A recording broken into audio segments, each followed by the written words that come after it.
I think there would be hell to pay by the Democratic Party if they don't put Kamala Harris as the sitting vice president as the nominee. I just can't imagine it not being there. It makes the vice presidential selection by her, if she's the nominee, very critical. And I think that's where I think Polis will be playing. He'll be playing up being the first gay vice president. First Jewish vice president. That he's kind of a moderate libertarian Democrat, so that he could help with his swing voters. I think he'll play all those things up.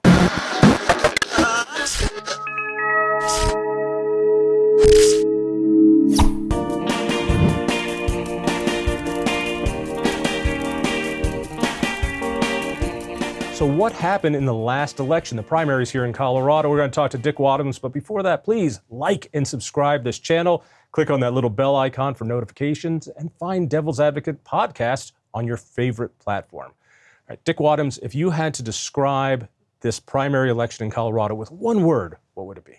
Restoration. Restoration? Yes. Of what? Sanity. Really? Yes. When I look at the fact that we had 4 very competitive Republican primaries for congressional seats, and in 3 of them, strong mainstream conservative Republicans won. And then the state Republican Party, which is totally discredited now, they endorsed 18 Republicans in primaries, and 14 of them lost. I think that means that the Colorado Republican Party might be on its way back, and the restoration of some sanity. All right, a couple things. Yeah. You say mainstream candidates. There are people listening and they're going, it's Wadhams. He means squishy Republicans. That we could have had good, hardcore Trump Republicans, and instead, because of the open primary system, we got these squish bags through. Respond to that criticism. Jeff Crank has a long history of being involved in very strong conservative causes. Jeff Hurd, if you listen to him throughout the campaign, is a strong conservative. Gabe Evans proved himself in the state legislature for 2 years, what a great conservative he is. Those 3 guys are I think they're all going to win their races, especially the 2 in the third and the 5th. Gabe is in a tougher race. But I think they're all going to win, and they're going to restore conservative values to Colorado's delegation. How do you mean that 18 endorsements from the Colorado GOP, 14 of them lost, and you call that restoration? How is that restoration? Well, let's go back to this whole idea of endorsement, John. I mean, for the first time, and frankly, in Colorado Republican history, the Colorado Republican Party actually endorsed in competitive primaries. Never been done before. You know, I'm such a geek that when I was state chairman, John, I went back through more than 100 years of minutes for Colorado Republican State Central Committee meetings, state conventions, state assemblies. Really? Yeah, I just. What a loser! I mean, how fascinating is what I meant to say. I just love going through those because they would have they would have resolutions honoring General Eisenhower and his great victory in war. Stuff like that. That would be cool. That would be cool. But over the course of that, you just kind of absorb some of the tradition in the party. And it suddenly occurred to me, thinking back to those readings, is that the party never got involved in competitive primaries. The party never had a state chairman that was so divisive and so confrontational with other members of the party. One other exception to that we can talk about. But the Colorado Republican Party was largely on the sidelines until the primary was over, and then it would dive in to help Republican candidates. Because the party's job, the GOP's job, was to run the primaries and not to choose the winners. That's right. But run the primary to make sure that it was honest and fair. Hundreds of thousands of Republican primary voters are the ones who should choose our nominees. Well, this is the first time that we've had a state chairman who's decided not only to endorse, but to actively try to expunge anybody that doesn't agree with him, on stolen election conspiracies, that doesn't agree with him on total fealty to Donald Trump. And so they endorsed 18 candidates in everything from Congress to state legislature, and they lost in 14 of those races.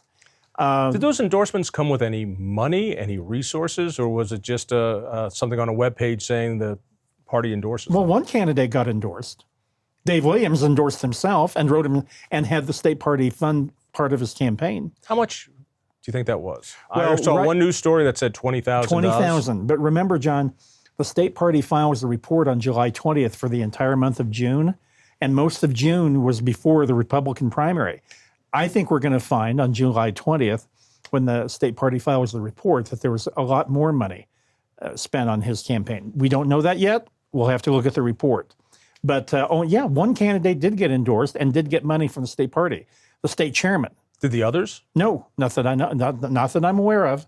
We'll have to look at that report. Okay. So you call this restoration. Isn't it more decimation? That the party, the GOP, Colorado GOP, is in shambles. It has no money. It has no influence, really. No. This is a low point. You seem to be encouraged by that. Explain I'm it. encouraged by the quality of the people who won those primaries. I mean, I look at Jeff Crank, who you and I have both known forever. I mean, Jeff is a smart guy. He's done so much work in terms of issues with Americans for Prosperity. He will be articulate in Congress. Jeff is going to be an outstanding congressman the day he shows up there. This guy, Jeff Hurd, who grew up in Grand Junction, then went off to college and came back home to practice law. He is a smart, good person. And his clients as a lawyer have been water districts and other natural resource issues. Gabe Which, Evans, by the way, in the third, yes, water issues are crucial. exactly. Gabe Evans, he was a helicopter pilot in Afghanistan for the Army. He It was doesn't make you a good congressman. Well, I think it gives you a perspective. He was also a police officer in Arvada before he and his wife bought this farm in Weld County. They're all three young, and they, especially by Biden standards. By Biden standards, yeah. you and I. yeah, are young. even we are young. That's right. Anyway, these three guys are really going to be outstanding members of Congress, and I think what we've got to do, John, is elect some people that voters can look at and say, "Gee, Republicans aren't crazy after all." And I think I am optimistic the issues are with us. And you and I have had this discussion. Proposition HH going down by 20 points told me that these voters who hate Republicans because they hate Trump, when you can get them off that and focusing on a fundamental economic issue, I think they'll come our way. I'll get on my high horse for a second. Republicans, conservatives, we free marketers need to accept some realities. Yeah. And realities suck. Mm-hmm. And the realities are this is a pro-abortion, Yes. pro-weed, pro-gay, Yes. pro-environmentalism state. Yes. But that doesn't mean it's a pro-tax, pro-regulatory, or even pro-woke state. And I believe there is a path for sane people who understand what we cannot do in the next 10 years on abortion, gay, whatever it is. But understand we can rein in the Leviathan that's going on here in Colorado. I think that would be a very attractive thing.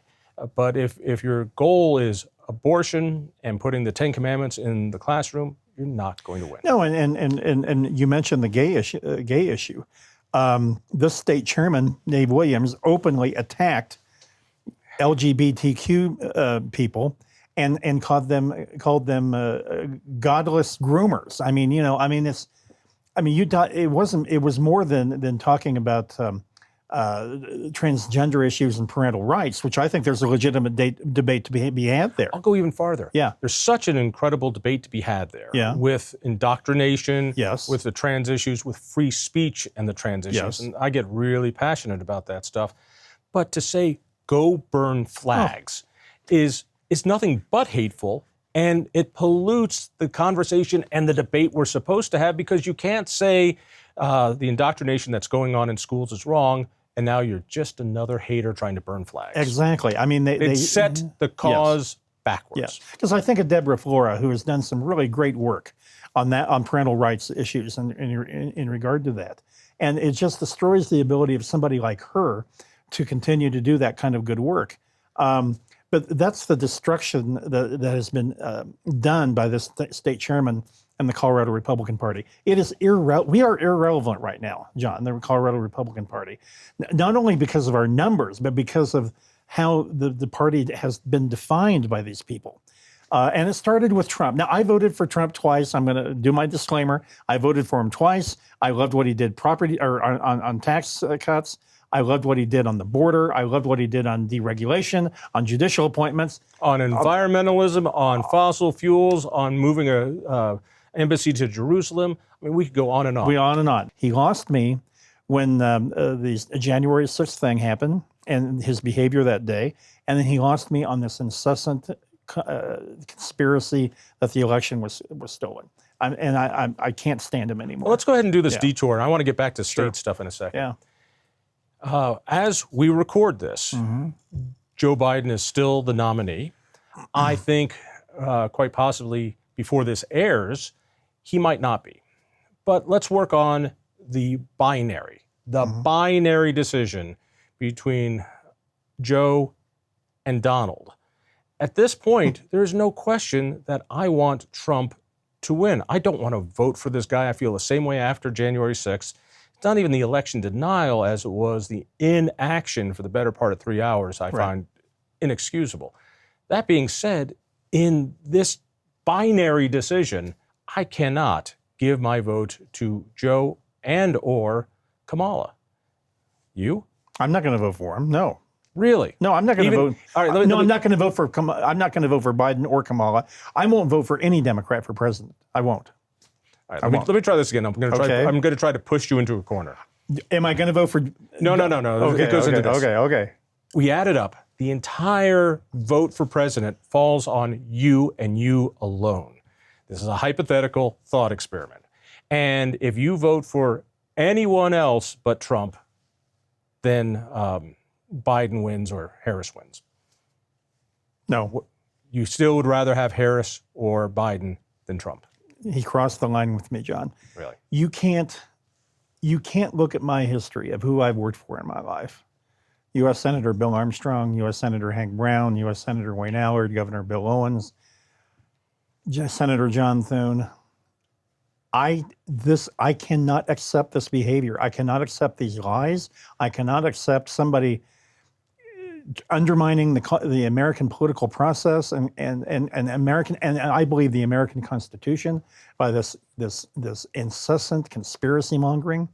I can't do it, and I've just come to that conclusion, and that's where I'm at. I don't know if I can join you in that, and I feel so much the same way. I understand, only John. Because I believe the other side is also doesn't care about the Constitution, doesn't believe about separation of powers. And I worry about the long term, particularly the courts, and what 4 more years will do. I get it. All right, then let's move to this one. As I said, as we are recording this, Biden is still defiant. I should say Jill is still defiant, and therefore Biden is defiant. I cannot see how this doesn't change. My suspicion is in the next week or so, he drops out of the race. Maybe not the presidency, but the race. That's my prediction. I agree. He will not resign the presidency. But I do think there's still a very good chance he will withdraw from the race. However, listen to Jill Biden, and then now the reports are Hunter Biden is living at the White House advising his dad. And we all know what his motivation is. I think frankly, I don't think Biden is capable of thinking this through. And so they're going to be the 2 most important people. I don't care. I don't think it makes any difference at all what Congress does or other Democrats. As long as Jill Biden and Hunter Biden are whispering in his ear, you can tough this out, Joe. We've got this. He'll stay in this race until Jill Biden believes that he ought to pull out. And I got to tell you, John, this is reprehensible to me. She is not thinking of the health of her husband, who I do not think is capable of being president again, or even right now. She is not thinking about her political party and their ability to maybe win this presidential election. And she's not thinking about the nation either. And I think she has suddenly become very despicable to me. I always thought she was a good person. I think overall she still is. But she is not doing the right thing for her husband and her party and her country, most importantly, her country. I can't help but think of Nancy Reagan, who in my mind is the ultimate stand by my man, First Lady.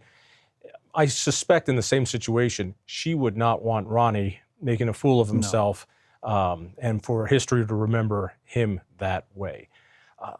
That being said, you said he's ineffective. He's a danger.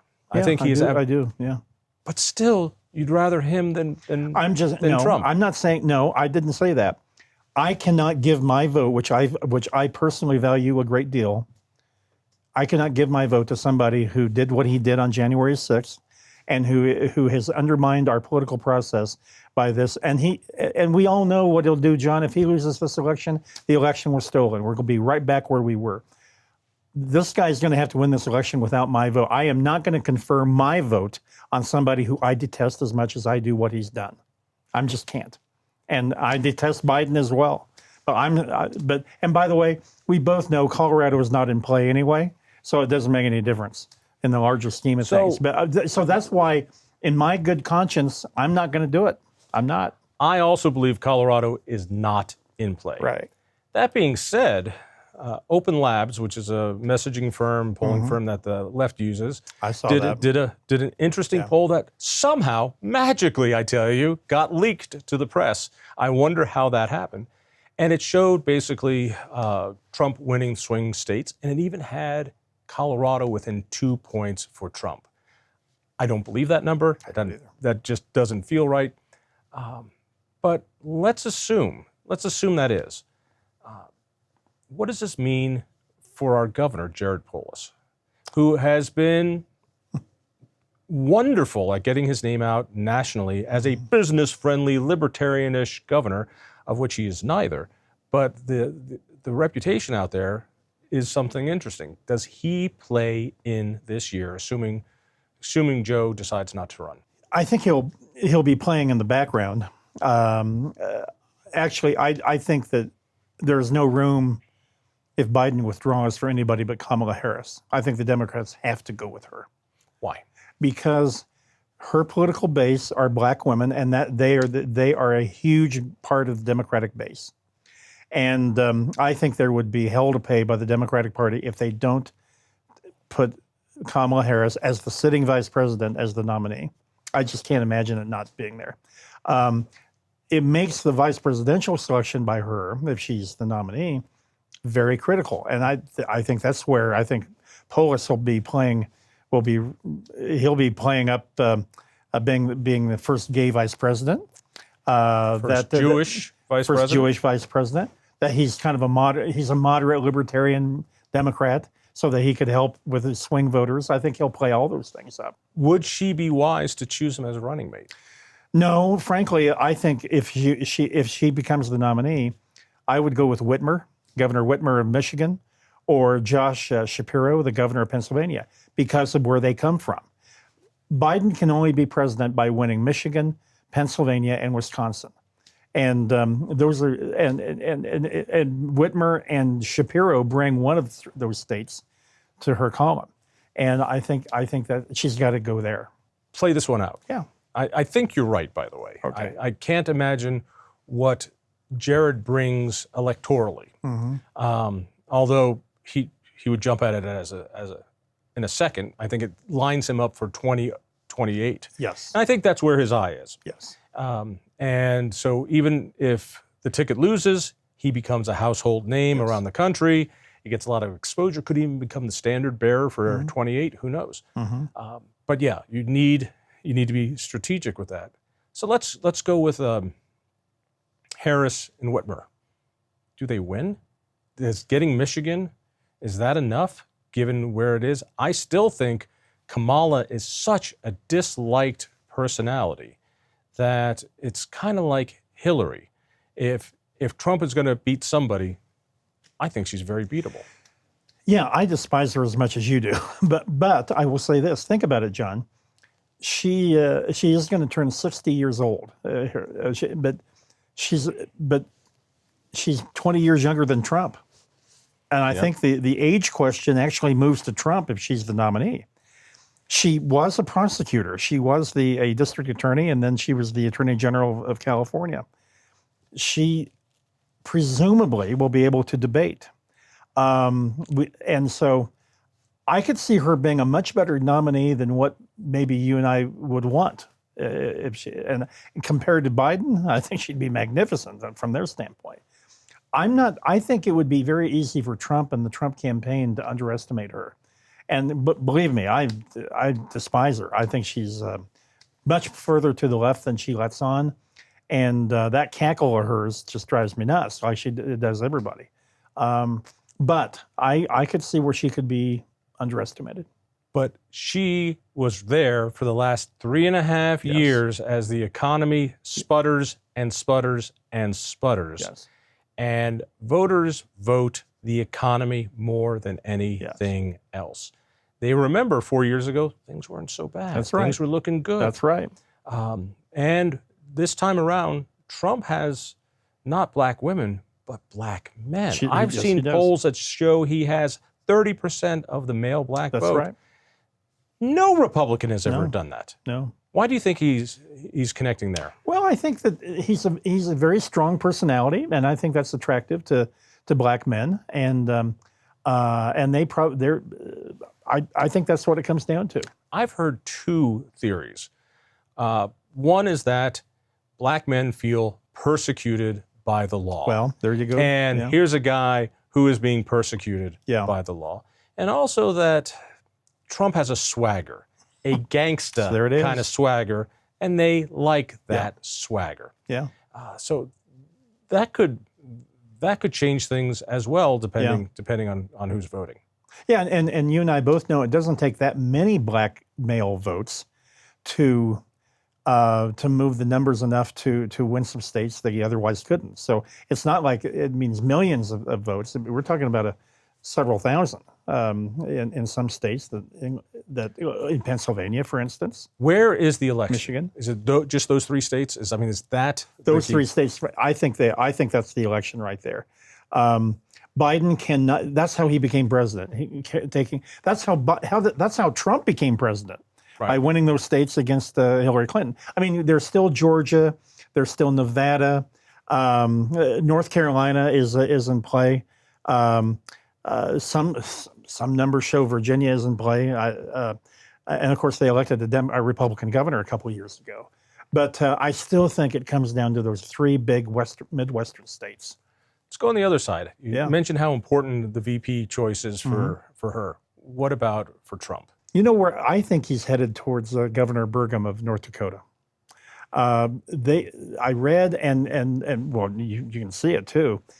They put him out into 10 different states. The Trump campaign has had him out speaking to rallies and doing media interviews. He's pretty good. There's nothing exciting about Doug Burgum. He's a wealthy, self-made guy from North Dakota, governor of North Dakota. I think he would be a team player, obviously. And I don't think he would be not so much a threat, but think about those other candidates, John. They're pretty young, the other candidates he's considering. They're going to be thinking about presidential nomination in 2028, the day they get sworn in as VP. And I think that Trump might say, Burgum, he probably won't run for, I don't know, I think Burgum might if he's VP, but he's older, he's a wealthy guy, he's very comfortable in himself, there's nothing exciting about him, solid as a rock, no scandals or anything. Right now, I think he's going to go to Burgum. Kristi Noem? I don't think so. Is it just because of shooting a dog? John, I think that really hurt her. Think about all the dog lovers in America. And it wasn't so much, listen, I grew up on a farm. And so, listen, putting down animals that are hurt or diseased is a fact of life. I mean, you have to do it. What I think what got her in trouble in that is the glee she expressed in killing that dog and how much she hated the dog. Then she turned around and said, I don't like that goat either. I'm going to kill the goat. It just was mean-spirited, and it just didn't feel right. And I think, I don't think that, and do you really want a vice presidential nominee? Every story on TV to start, Governor Kristi Noem, the vice presidential nominee, who wrote about how she enjoyed killing her dog. I mean, it's just. Isn't it bizarre that the fate of the free world comes down to these rather trivial things? Well, and then there were a couple Harris's cackle, her dog. Well, and there were a couple other things in the book about meeting the dictator of North Korea. It didn't happen. There were other things in there. So All right, let's pivot back to Colorado. Yeah. Now that restoration has happened in the party, you could argue the same thing for the Democrats. I was looking forward to Hernandez and Epps being back in office because they're just delightful. They're the gift that keeps giving. So handicap this fall. I keep hearing, well, Republicans are going to make big gains, could take away that supermajority that Democrats have now. I have a real hard time seeing that because for two reasons, Trump and abortion. Abortion will be on the ballot this fall. Trump will be on the ballot this fall. I have a hard time seeing Republicans making any sort of substantial headway in the legislature. You mentioned that poll a minute ago, John. I don't think it's 2 points. But I would say this. Biden is such a weak candidate, and frankly, Kamala Harris too, that I could see the state being more competitive than it would have been otherwise. That rather than 14 points, say it gets down to 5 points or something. That would be a huge boost for some of our legislative candidates. And there are two on the Western Slope that are key, Cleve Simpson and Mark Catlin. Both of those seats on the Western Slope, very competitive seats, and they're going to be very close. And then there's an Arapahoe County district. Robin Carnes is running in that district. She is an outstanding candidate. That could be a takeaway.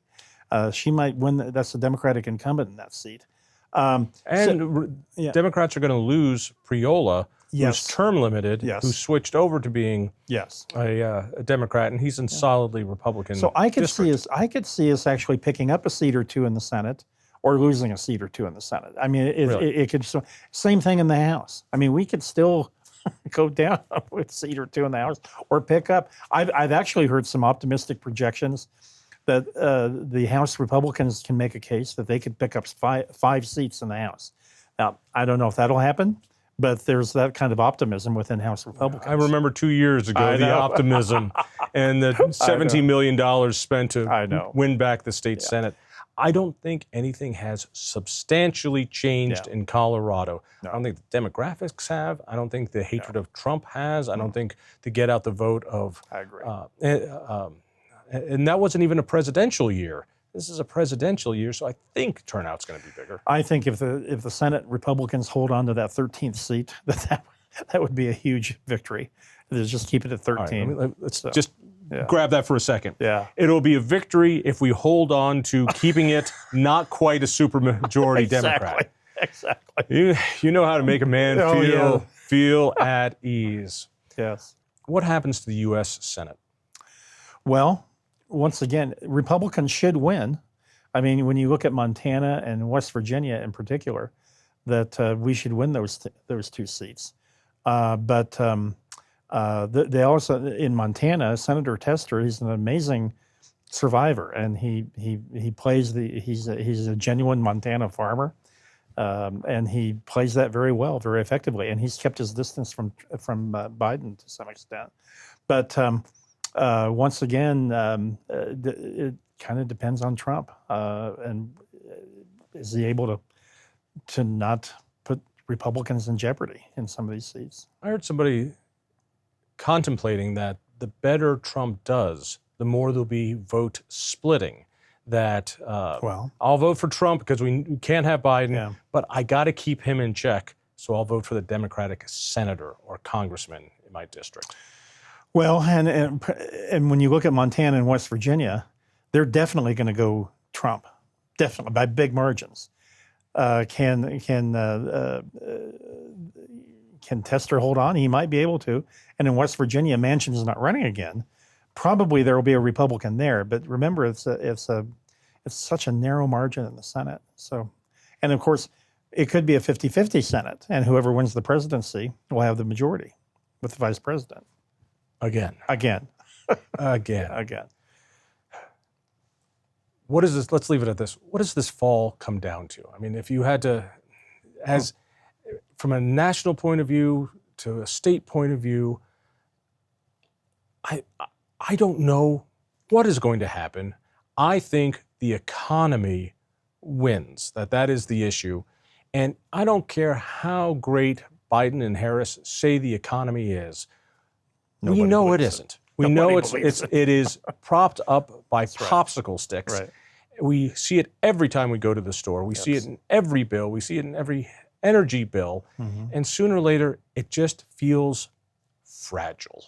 This is going to be a contest. Who do voters dislike the least?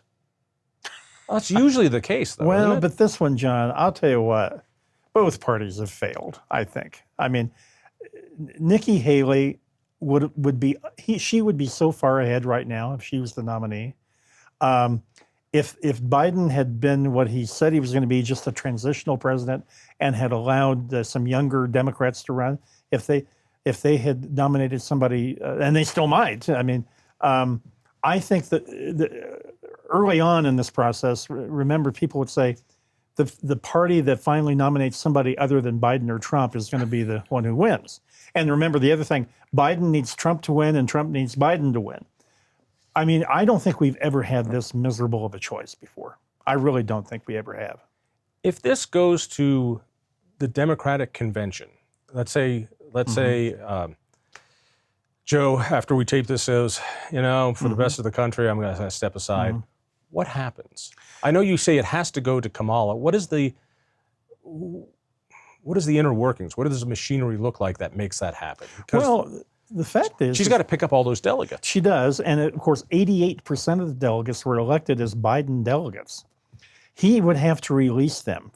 Most of them either have personal loyalty to Biden, or they were elected under some kind of a system where they're obligated to vote for Biden. But if Biden pulls out of the race, he would have to release those delegates.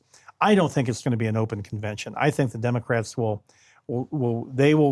converge around Kamala Harris and give her the nomination if he pulls out. I really do. I don't think there is a, which I think is a mistake, John. Think about how the nation would be riveted by an open convention. Yeah. Oh my God. I think the Democrats, would be fun. Last time I saw that, maybe the only time, was